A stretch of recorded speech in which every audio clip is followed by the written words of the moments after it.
ആരാത്? ഞാനാ. ആര്? ദത്തനോ? അല്ല, നന്ദൻ. നന്ദനോ? അതെ, നന്ദൻ. ഇല്ലത്തെ പഴയ ബാല്യക്കാരി ഭാനുമതി അമ്മയുടെ മകൻ.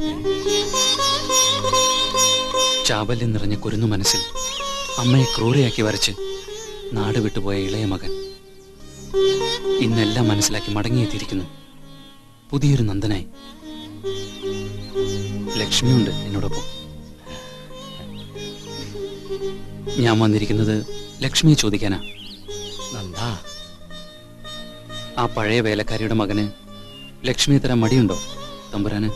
പക്ഷേ എന്റെ കയ്യിൽ സ്വർണവും പണമൊന്നുമില്ല കുട്ടിയെ തരാനായിട്ട്. പത്തരമാറ്റുള്ളൊരു മനസ്സുണ്ട് എന്റെ കുട്ടിക്ക്. ഒരാളെ കൂടി കാണുന്നു എനിക്ക്, ഭരതനെ. പിന്നെ എല്ലാം ശുഭം.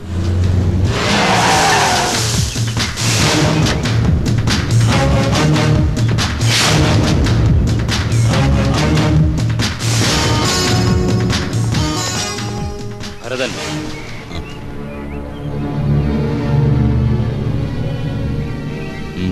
എന്താ? നേരിക്കണ്ടൊരു കാര്യം പറയാൻ വന്നതാ.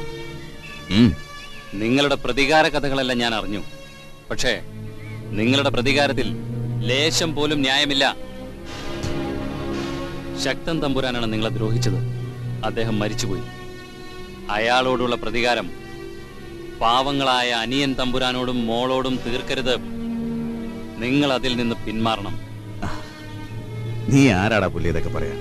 മുമ്പൊരിക്കലെപ്പോഴോ നിങ്ങൾ എന്നോട് ചോദിച്ചിരുന്നു ഞാൻ ആരാണെന്ന്. താൻ അതറിയാനുള്ള സമയമായി. ഞാൻ തെക്കേപ്പാട്ടെ നാട് വിട്ടുപോയ ഇളയ സന്തതി നന്ദൻ, ഭാനുമതിയുടെ മകൻ.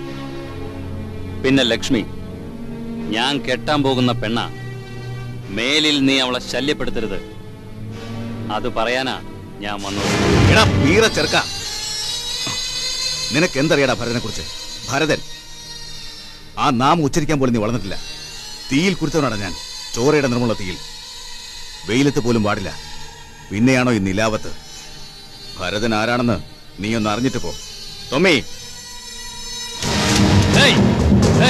വേണ്ട വേണ്ട ഭരത, വേണ്ട. തോക്കുകൊണ്ടുള്ള കളി മലയാളത്തന്മാർക്കറിയില്ല. ഞാനും ഒരു മറ്റവനാ. ഇനി നീ കാണാൻ പോകുന്നത് നന്ദനെ ആയിരിക്കില്ല, നന്ദൻ ഗൗഡയായിരിക്കും. അതൊരുമാതിരി ഞാറ്റുവെട്ടി ഭരതനായിരിക്കില്ല.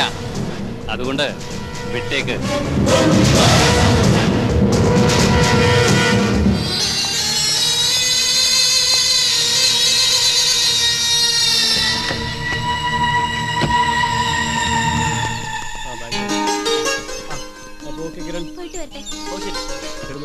ശരി Kiran. Kiran, bye bye bye bye Kiran.